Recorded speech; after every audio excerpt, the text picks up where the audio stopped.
Just a quick thing on Nexus. We are an early stage venture capital fund. We manage $600 million across 3 funds. We've been active for the last 6-7 years.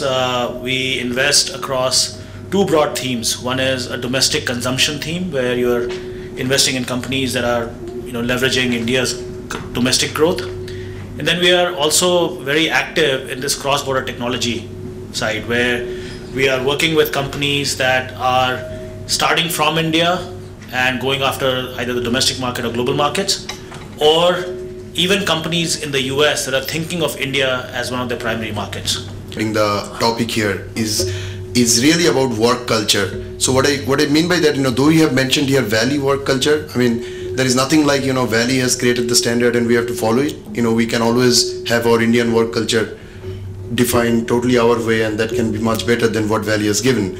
But to some extent, as we see different companies in the Valley, what all things they have done and what all things we read about them, there are certain commonalities that come up, at least, which is seen in some of the known Valley companies, such as, flexible work hours. One thing is true, that if we look at our awake time in a day, we are probably spending definitely much more of that in work than at home. Now, work can also mean work from home, or it can mean, working in the office. So how we look at it, how do we let meritocracy thrive, which essentially means that, we have to value individual contribution, but not at the cost of team spirit. So how do we balance all those things? How do we make work fun? At the end of the day, we should do something which we really enjoy. Every 2 weeks, we ship software, and we ship great software, right? It happens because the people we have are super empowered. They're super well trained, like special ops. Training is continuous, so they're always learning new things. Our office literally looks like a playground, right? It's when people walk in, they're like, "Are you serious? Is there like work going on here?" You can walk in at any time of the day and people are playing foosball, or they're in the gym, like on the treadmill, or they're watching like movies, right? So I think a lot of this, things that Indian companies have to learn from the Valley is that when you have a fun environment, it spurs creativity. And one of the big things where, like in today's world, it's no longer the case where you can just build something that's like average. You have to be like very creative in everything you build. Culture cannot be something that can be made. It has to be a walk the talk. So we expect all of us to walk the talk and eventually become the culture. By the way, if you just come out of the office, you hit a nice balcony and you get a 180-degree view of the IIT campus one side and the Bay of Bengal on the other side. Basically, we are a bunch of very pushy guys. We really believe in excellence. We like to work with people who are as ambitious and as aspirational, right? When the coolness will come with that. The coolness is also an attitude, right? So you'll really see a very enthusiastic, energetic bunch of people in edX. I am fortunate enough to move around and try different flavors of what we call as company cultures. And I take a little bit of everything with me and try to share it with whoever I'm working with. Then comes along Scale-Up. I mean, Ansi pinged me and said, there is this company in Bombay who was doing something really techy. And I don't understand what they do, but they do something very good. And you may understand that. It's like, no, thank you, I'm happy being at home for 8 hours and doing my programming, so I don't need to, at this point I'm not interested. But she sort of forced me into just have a conversation. And that conversation led to a visit to Scale-Up office in Mumbai. And then came the big surprise. When the founders of the company start telling me what they have done and what they've achieved, that really caught my attention. And as in the last 7 months, I have worked with these guys, I can categorically say these are one of the best guys I've worked with in my entire career. They may not be Stanford grads, but they are one of the most dedicated, fun, and amazing people that I've worked with. Unicommerce is a young company, young from the perspective it started only 15 months back, and also young from the perspective of a team team average age. We are around 20. Average of the team is around 26 years at Unicommerce. Culture at UC is we are an energetic team. We work very hard, really hard, and we party harder. The second and most important aspect of culture at Unicommerce is that we do things differently and smartly. We have been working to construct, if I can call it that, a Google for television.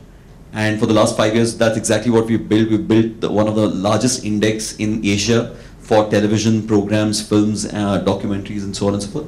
The culture in the company is that of a lot of partnerships actually, and these are partnerships not only within a team, but these are inter-team partnerships. So we actually don't have any department walls. We don't have any, in spite of the fact that there's a very large team sitting inside one office, it's a free-flowing office. There are teams all meshed and mingled with each other.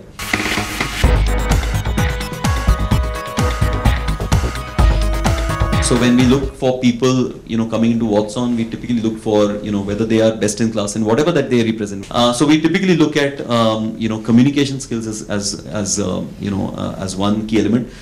So as part of the interview process, the candidate comes to our office and spends almost a day with us. Every candidate who we have hired has spent a day with us. And then as part of the interview process, they interview us. They say, and they talk to the actual team, his colleague, and both of them, even we didn't see the chemistry between them. Hey, see, this guy is going to work with you for, this mission critical thing, and this is going to work for you for long term, yes or no. And we actually take the feedback of his colleague or his future colleague, into our consideration. We've had a lot of success with people who literally can learn things quickly, right, by themselves. So when we get those resumes, BJ and I literally spend the time working with that individual for an extended period of time. So we usually take about 3 months before we make an offer. And in that 3 months, we're sort of testing very diverse skills of that person to see if they're a good fit for the company. Back when I graduated, I joined a startup called Neopath Networks, which was one of the hot startups in Silicon Valley. I had to go through multiple rounds of technical interviews, and I cleared, and I was extremely excited. And I called my dad over phone and was like, "Dad, I got a job in this company, and it's amazing." And his words were like, "Koi baat nahi beta, ek din tumhe badi company mein job milegi." So I think that startup scene in India is disrupting that. It's a myth, and that's being disrupted every day by companies like over here and a lot more. The fact that I'm talking to a person it gives me the idea that they're willing to take the risk, they're willing to talk to us, they're willing to explore, and they might have already broken the myth. So that it's easy for them to start thinking about work and not think about the phobia of this startup thing. All we had to do to get somebody excited were two things, and that is now my formula for actually getting people excited about what we're doing, right? One is the whole excitement about our sector and about our product. The second thing that we had to do is just get them to our office. And when they come to the office and they see this buzz, especially, I think our peak really is between 11 to 6 o'clock, where the office is unstoppable. People want to be part of it. People want to be participating in that. People want to learn from it and give back to it. Anyone who's wanting to jump into a startup environment wants to understand, like has been said earlier, is the stability of that.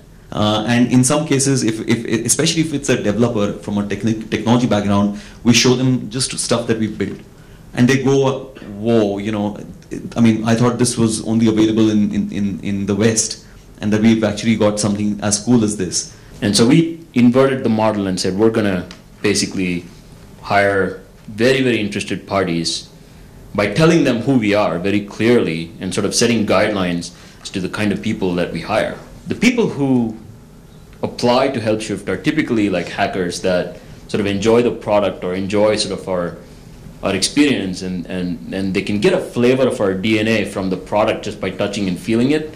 Maybe even our website, right? It tells a story, a very powerful story about who we are and the things we care about. This mass recruitment does not work at all. And we realized that, about 6 months or so ago, and just want to put a plug for ANSI here and PeopleSys, and they've been extremely, extremely valuable to us for that reason, because Now we are not talking to 100 people. We are not wasting 2 days scanning through resumes, because that is something that you have to do if you're doing mass recruitment. What we are trying to do is reach out there to the audience, like this audience who is taking time off on Saturday and coming and listening us brag. But this is the audience that we want to put forward and say, this is what we are doing. If you're interested, come and talk to us.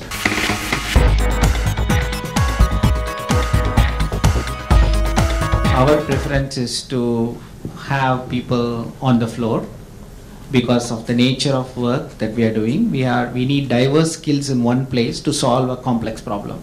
But at the same time, we don't want to lose out on interesting candidates everywhere. So we do have some flexibility. For example, we are thinking of opening a Pune office. This is for that purpose itself, that if you are working in a city like Pune, if you're living in a city like Pune and you're interested, you could do some arrangement where you can work from there part of the time, and Mumbai is not far off. You can commute for the other half.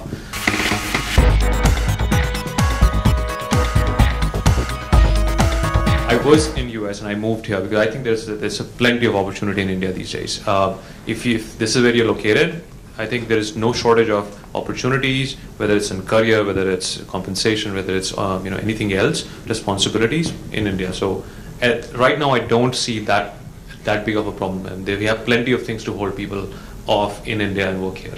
For me, the opportunity of India was very exciting because the number of people, just the sheer number of graduates and sheer number of technical people in the industry, no other country in the world can match us, right? So for me, that became sort of an interesting reason to go and experiment in India, to start sort of a very focused product innovation kind of company out of India. And our San Francisco office, most of the people are here today, does sort of marketing, sales, and sort of a lot of the product thinking happens in the Valley, but pretty much all of the execution happens here in Pune.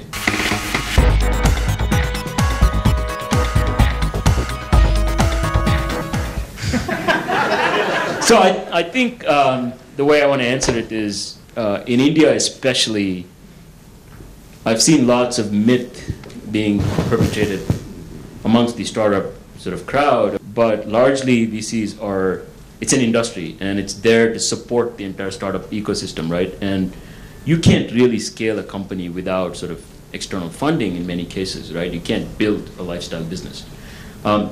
So it's the onus is on the founders mostly to go find partners that they can trust, right? That will work. That'll help them sort of operate independently and not take control of the company.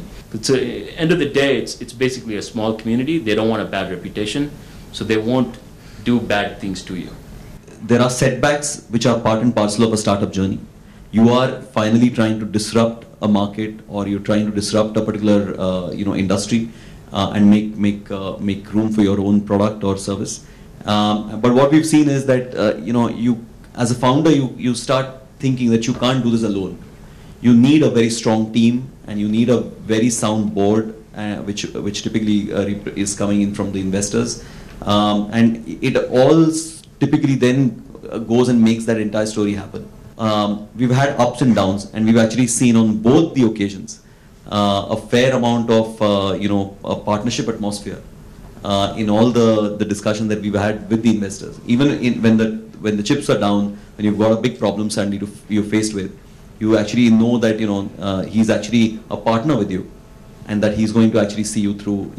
Just as much as you bother about the company, he's also worried about the fate of the company. Right? So the VCs, by nature of their business, they have more access to the industry than one founder might have.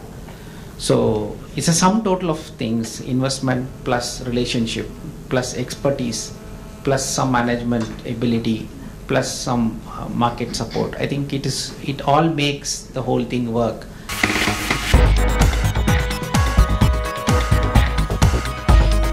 We share all the customer communication to all the people in the team. Developer or non-developer, everybody gets to know, and it's like a philosophy, right? We just follow it every day. So somebody has a meeting, they come and write it up to the whole company. So nothing is hidden from you, so you know where we are heading towards collectively.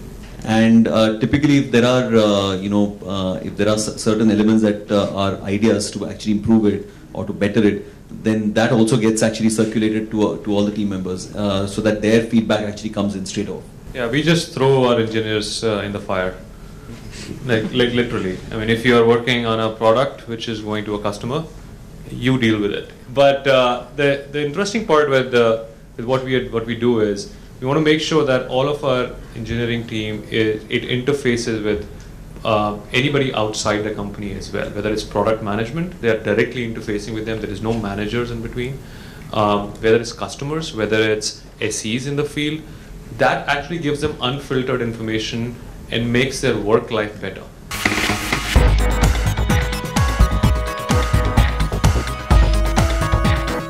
Startup does not mean that you have to grow to $1 billion to just become, to say that you're successful. It was successful in a lot of different ways for everybody in the company. So I think we need to get over that whole notion that I will fail in a startup. I think if you really want to do something, if you're really passionate for it, go for it without the fear of losing money or stability or something. And we as an industry should accept or should actually celebrate that. I mean, if I get a person who has done a startup, I would be more than curious to come and talk to them as somebody who can work for us, because that shows an attitude in them.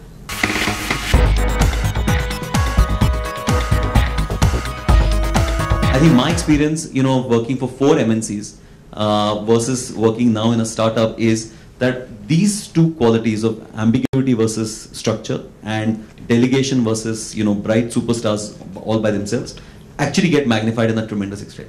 So the evolution of the company that you talked about, and then whether the company can actually take all their staff and the key team members who came in early on, the company's ability to actually take take all of the people involved in that fairness depends on these two elements finally. So leadership matters, perspectives matter, your ability to change your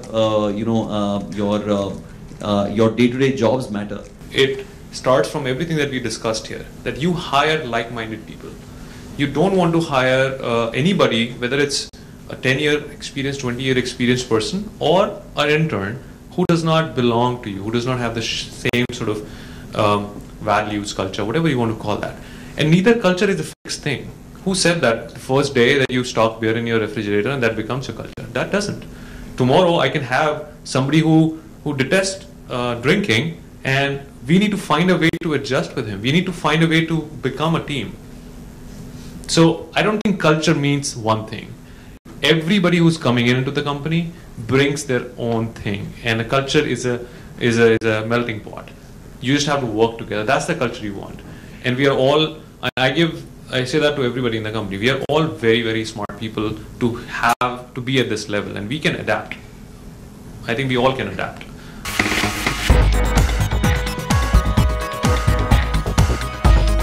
We pay a lot of stress on quality control. So we do our best to make sure we put quality first on our product, because at the end of the day, enterprise software lives and dies based on quality.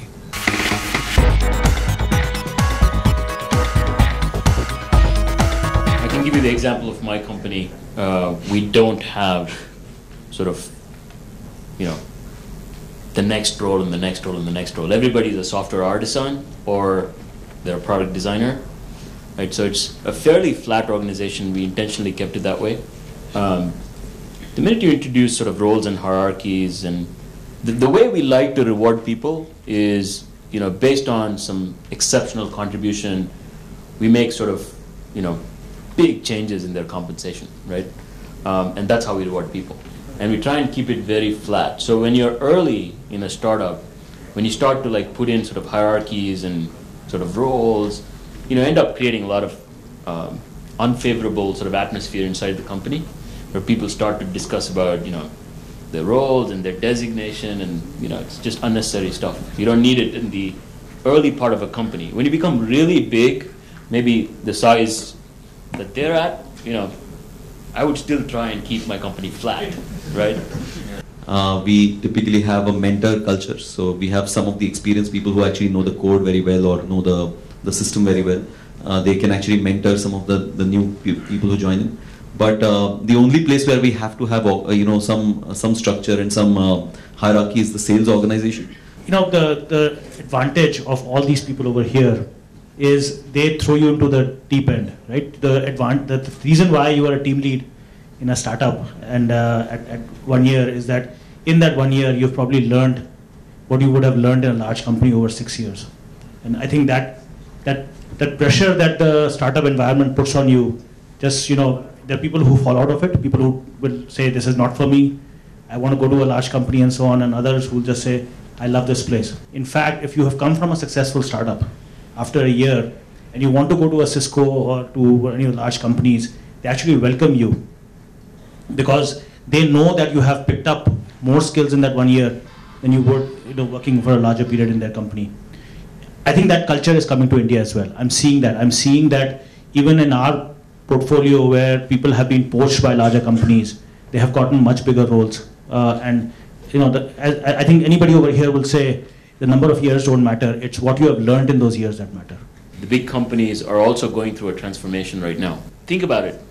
If you've worked for a startup that's building products and the big companies really want that skill set, are they going to value you less or more than the kind of people that they have, right?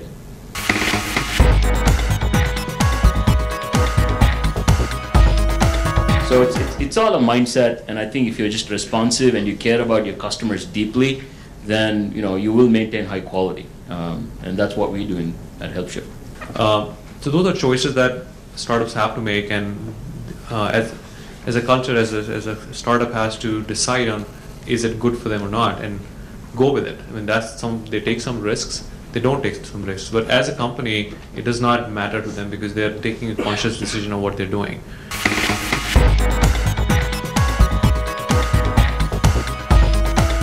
We would look at it because you have to see what is it that we invest behind.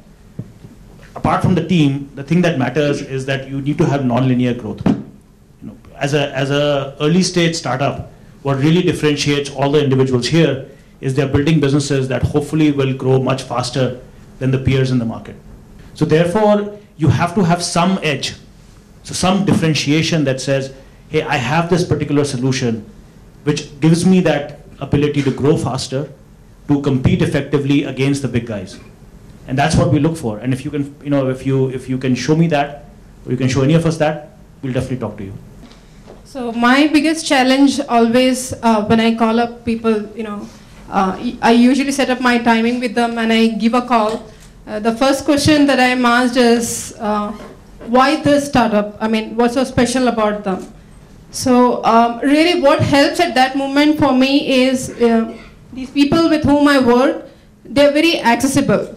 And I feel that, if you are applying for a job to a startup and to a bigger company, the biggest difference that I can show you is, we work different. I mean, you're talking to the founders, the co-founders, the director of engineers sitting here in front of you. They're talking about their company and they're open all the time. So if you have any questions or, if you're concerned about certain things, there is a channel, there is a, there's a way that we could answer that for you.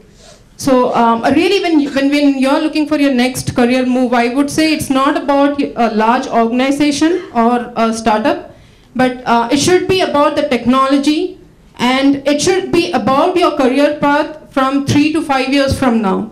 If that answer, if that gives you a right answer that, your career after 3 to 5 years from now has a path ahead, then I think that is the opportunity for you. That really doesn't depend upon the size of the organization. That's all I would like to say.